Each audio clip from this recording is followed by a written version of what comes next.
Alright guys, we're back. Club World Cup time. I'm on the way to work right now. I'm running late, so I have to start the little recap video while I'm driving to work. So if I don't do this, I won't be able to put it out right now and it won't come out, because if I do it later, it won't make any sense whatsoever. So we got action from Group C and Group D. The groups have been decided, and that's pretty entertaining stuff if you ask me, man. So let's run through the matches really quick. So Auckland City won, Boca Juniors won. Give it up to Auckland City, man. Amateurs beating, well, picking up a point against a professional team here. Round of applause to Auckland City. 1-1 was the final score, and they do get some serious money for participating in the tournament and for getting this result. This draw is worth a lot of money. I can't remember how much a draw is worth, how much a win is worth. I can't really remember. But in this game, it was a Garra own goal, new goalkeeper coming in to basically have a taste of the Club World Cup. Ball hit the post, ricocheted off the keeper. You know, nothing he can do. And then Gray scored from a corner here in the 52nd minute. That was a header, set piece situation. Auckland City equalized. But what's amazing in this game is that Auckland City had 3 shots at goal, right? 2 on target. 3 shots, 2 on target. They only had 26% of the ball. And this is the astounding stat. Boca Juniors had 41 shots at goal. 41. 10 on target, 74% of the ball. And they could only pull off 1 goal. And it was an own goal. There was a goal scored that was disallowed. You know, the goalkeeper came up big on a few occasions. But Auckland City held Boca Juniors, yes, to a draw. Amazing stuff. But Boca Juniors had already had the odds stacked against them coming into this game, where they needed Bayern to beat Benfica, which was something, you know, not statistically impossible, because yesterday, Benfica had never beat Bayern Munich, you know, so Bayern Munich just needed to do what they do as usual, and Boca needed to do a score about 7 against Auckland City, and 41 shots, and they couldn't score any goals. They only scored 1 own goal. So give it up to Auckland City. They do pick up a point. Boca Juniors pick up a point, and they are eliminated. So they haven't won any games. They picked up 2 points, and where Boca Juniors dropped the ball was in the first match, where they were 2-0 up and allowed Benfica to come back and score 2. So that's it for that one. Let's move on to the next game. So in the next game, it was history again being created as Benfica defeated Bayern Munich.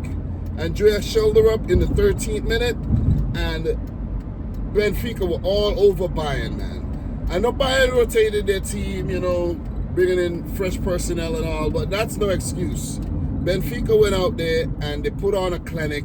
Give it up to Anatoly Trubin, who was the start of the match, pulling off save after saves, 1v1s. You know, the Ukrainian international was on fire on the day, and he truly kept Benfica in the lead, and they went on to pick up all 3 points. Notable mentions, you got to give it up to Nicolas Otamendi. You got to give it up to Di Maria as well. He was awesome, amongst other players, but those are the players I want to highlight. It was a really good performance by Benfica, though. You can't really fault Bayern too much. They did what they had to do. They created chances, but they just couldn't beat Trubin in goal. 13 shots at goal, 4 on target. They had 73% of the ball, compared to Benfica, 7 shots, 4 on target, 27% of the ball. So they definitely outperformed Benfica in most, if not all, aspects of the game. But it was the goalkeeper that came up trumps with those big saves. Leroy Sané, he had many opportunities to score, but he was pretty wasteful. You know, Sané's on his way out, so I don't think it really matters to him. You could see why he's on his way out. But big win for Benfica. Congrats. They go on to top the group. which means that they're going to play Chelsea. So Benfica versus Chelsea, and Bayern Munich, coming in second in their group, would go on to face Flamengo in the round of 16. So very, very tasty clashes if you ask me. So let's land the plane here. Esperance 0, Chelsea 3. Took a while for Chelsea to really, get in the game and start putting the ball in the back of the net. It happened so through Tosin Adebarayo header in the 3rd minute of extra time in the first half. Liam Delap, 5th minute of extra time in the first half, scoring his first Chelsea goal. And George, one of the youngsters, in the 7th minute of second half extra time there to give Enzo Maresca's men resounding 3-0 victory.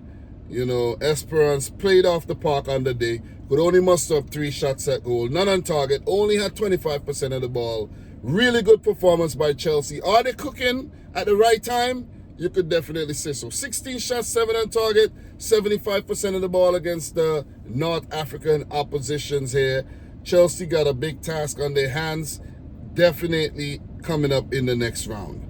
So in the end there, just to run through the Group C standings, Benfica on top with 7 points, Bayern second, 6 points, Boca third, 2 points, and Auckland City with 1 point. Flamengo tops the group with 7 points, Chelsea with 6 in second, Esperance 3 in third, and LAFC at the bottom of the group with 1 point. And that's where we land the plane. LAFC 1, Flamengo 1. Give it up to LAFC for scoring their first Club World Cup goal, picking up their first Club World Cup point.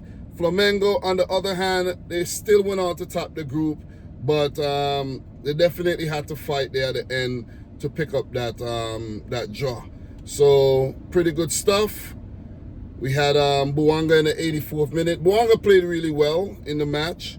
LAFC held their own. Flamengo pulled one back through one of their youngsters, 20-year-old player there.